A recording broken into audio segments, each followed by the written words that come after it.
અરે મીરા, શું થયું બેટા? કેમ રડે છે? હા બેટા, શું થયું તને? હા, તમે લોકો ઘરે નથી હોતા ને તો ભાભી મને કેટલું ટોર્ચર કરે છે. ભાભી તાર ટોર્ચર કરે છે? હા પપ્પા, કાલે તમે લોકો ઘરે નહોતા ને તો ભાભી મને કેટલું અનાપ શનાપ બોલ્યા છે. તમને ખબર છે, મને ભાભી એમ કહે છે કે તમે સ્મોકિંગ કરો છો, ડ્રિંક કરો છો, પાર્ટીઝ કરો છો. નો વે પપ્પા, તમને ખબર છે ને કે હું આવી નથી.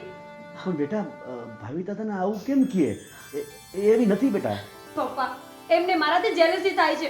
હું આવી રીતે ફોરવર્ડ લાઈફ જીવું છું, સારી એવી લાઈફ છે મારી, અને એમને ઘરના કામ કરવા પડે ને એટલે જ. હું તમને કહેતી હતી ને કે આ છોકરી જરાય આપણા ઘરને લાયક નથી. જો મારી દીકરીને રોવડાવી. કાંઈ વાંધો નહીં, તું ચિંતા ન કર. આજે સાંજ સુધીમાં તું પાછી આવ ને ત્યાં સુધીમાં હું એની ખેર લઈ નાખીશ. હા મમ્મી, ભાભી બીજું બધું બોલે ને તો સમજ્યા, પણ ભાભી સીધા મારા સંસ્કારો પર જ જતા રહી છે.